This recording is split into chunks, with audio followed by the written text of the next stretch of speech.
Today's episode covers EV charging integration with GM and Electrify America, Porsche's big Daytona victory, Ram's move into compact pickups to take on the Maverick, Toyota's CH R BZ Woodland pricing, and Volkswagen's surprising ID.4 rename and redesign into the ID, Tiguan.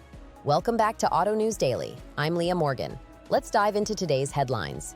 General Motors has updated its vehicle app to integrate Electrify America's charging network, bringing more seamless charging access directly into the GM customer experience. This kind of integration means drivers can find stations, see availability, and begin charging through the same interface they use for vehicle controls and info.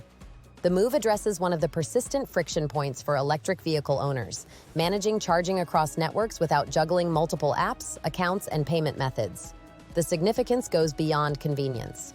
Charging network integration into an OEM's app is a step toward a more unified user experience, one that can reduce range anxiety and streamline long-distance travel planning.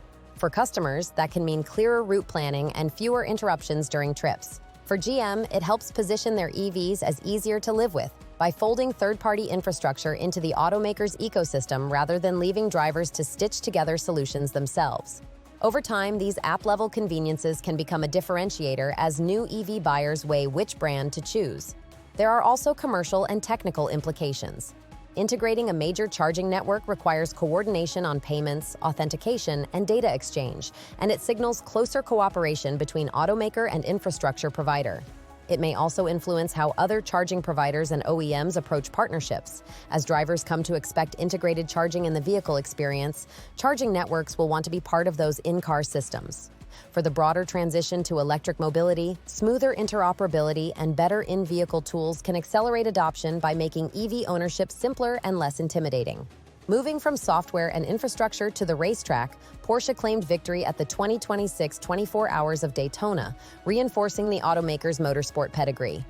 Winning an endurance classic like Daytona is about reliability, pace, and pit execution, and it underlines Porsche's ongoing competitiveness in top-level sports car racing.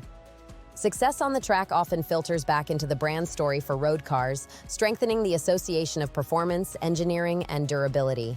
A motorsport win carries multiple layers of value for an automaker. First, it validates engineering under punishing real-world conditions, giving engineers data and confidence that can inform future road car development. Second, it fuels marketing narratives. A Daytona victory is a headline that resonates with enthusiasts and helps justify premium positioning. Third, it nurtures brand loyalty and dealer excitement, which can translate into stronger showroom traffic and customer engagement. Even for buyers uninterested in racing, the halo effect of motorsport success shapes perceptions of technical competence and performance credibility.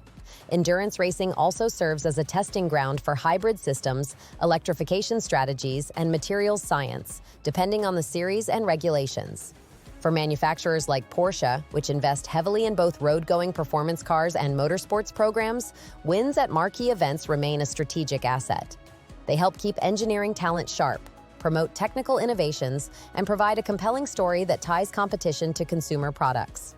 Next up, Ram is reportedly planning a compact pickup aimed squarely at rivals like the Ford Maverick, signaling how automakers are chasing the growing demand for smaller, more affordable trucks. The compact pickup segment has reshaped the market by offering city-friendly dimensions, good fuel efficiency, and utility at a lower entry price than full-size trucks. Ram's move shows the brand wants a piece of that demand, appealing to buyers who need functionality without the footprint and expense of larger pickups. Introducing a compact truck presents both opportunities and challenges. On the plus side, a smaller Ram would attract urban and suburban buyers who want cargo and capability but don't need or want a full-size vehicle. It broadens Ram's portfolio and helps compete for first-time truck buyers or those downsizing from larger pickups. On the challenge side, Ram will need to preserve the brand's identity, durability, capability, and comfort, while ensuring the new model is priced appropriately and differentiated from existing small trucks and car-based crossovers. The competitive landscape in compact trucks is already active, and buyers are discerning about towing capability, bed practicality, fuel economy, and interior quality.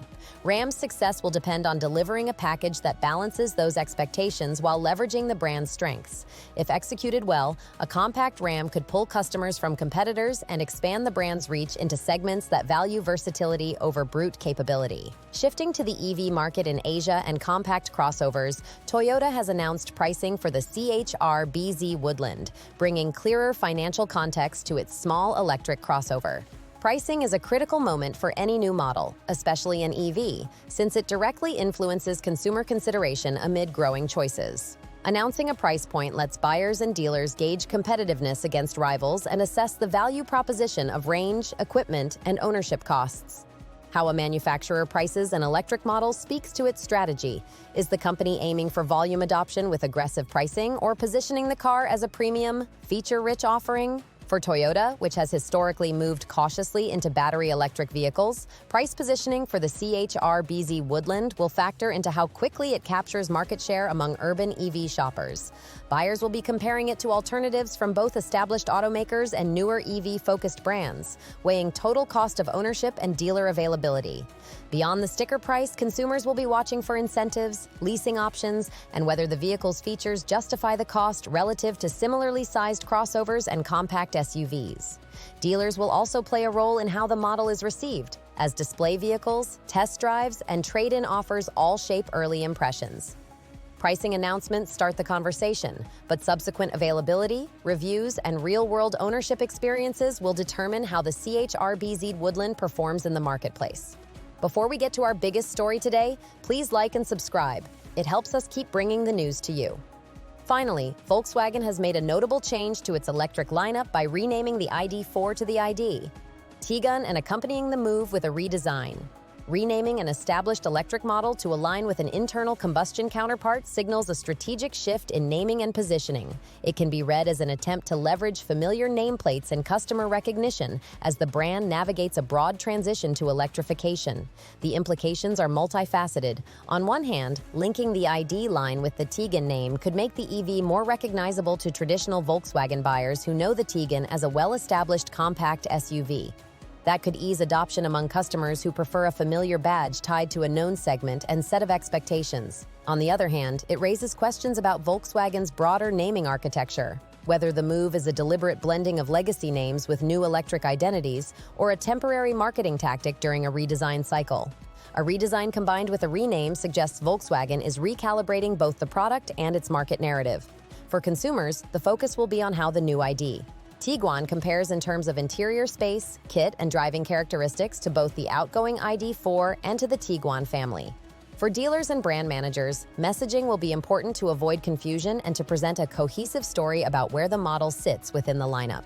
Strategically, the change reflects how legacy automakers are experimenting with the best ways to carry their heritage into an electrified future, balancing recognition with fresh identity. Thank you for listening, and I'll see you tomorrow with the latest from the automotive world.